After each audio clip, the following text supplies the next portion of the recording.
Hello friends, అందరికీ నమస్కారం.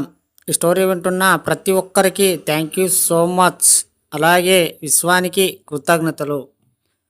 ప్రణతి ప్రణతి ప్రణవనాథ జగతికి అంతా ప్రణవం స్వరూపమైన ఆ ప్రకృతికి విశ్వానికి ప్రతిరోజు ఒక్కసారి కృతజ్ఞతలు చెప్పండి.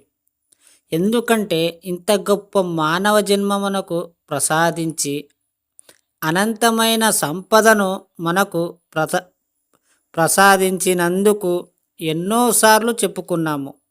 ఒక విషయాన్ని పదే పదే చెప్పడం వల్ల అది నిజమవుతుందని భగవద్గీతలో గీతాచార్యుడు చెప్పింది కూడా అదే. యద్భావం తద్భవతి. మీరు ఎలా అనుకుంటే అలా జరుగుతుంది. మీరు సంపద పరులనుకుంటే సంపద మీ వద్దకు వస్తుంది. ఒక పని చేయండి. మీరు యావరేజ్గా రోజు ఎంత సంపాదిస్తున్నారు? ఒక రోజు తక్కువ వస్తే ఎందుకు బాధపడుతున్నారు? ఎందుకంటే యావరేజ్ అని మీరు లిమిట్ పెట్టుకున్నారు. కాబట్టి ఇప్పుడు చెప్పండి, ప్రతిరోజు మీ యావరేజ్ మించి వస్తుందని ఊహించండి. అప్పుడు మీ యావరేజ్ మరిచిపోయి అంతకంటే ఎక్కువ సంపాదిస్తారు. ఎస్, ప్రయత్నించండి. దీనికి మీరు ఖర్చేం లేదు, ఇన్కమ్ తప్ప. ఇలా రోజు మీ వ్యాపారాలన్నీ పెంచుకుపోండి. కొందరు వారి పూర్వీకులు నుండి సంక్రమించిన వ్యాపారాన్ని తప్ప వేరేది చెయ్యరు. ఎందుకంటే భయం, ఎక్కడ పడిపోతానోనని.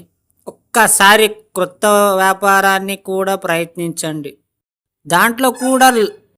దాంట్లో కూడా లాభాలు సంపాదిస్తారు.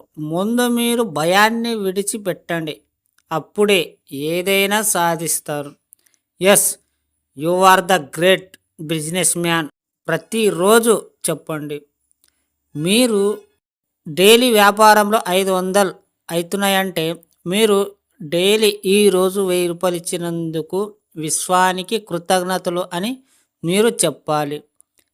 ఈరోజు ఎంత అయింది, రేపు అంతకు రెట్టింపు చెబితేనే అది వస్తుంది. ఎందుకంటే మీరు ఎంత ఆశిస్తారో అంతకు రెట్టింపు రాగలదు. మీరు నమ్మాలి. నమ్మిన తర్వాత దానికి పొందేందుకు అర్హలో కాదా అనేది మీకే. మీరు దాన్ని నమ్మితే మాత్రమే మీకు అది ఖచ్చితంగా అవుతుంది. మీరు యావరేజ్ని వదిలేయండి.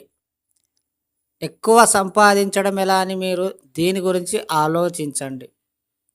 అర్థమైందా ఫ్రెండ్స్? మీరు ఎంత సంపాదించాలి అనుకుంటున్నారో అంతకు రెట్టింపు మీరు ఊహలు ఉండాలి, కలలు కనాలి మీరు. అప్పుడే అది వస్తుంది. ఈ స్టోరీ విన్న ప్రతి ఒక్కరికి థ్యాంక్ యూ సో మచ్.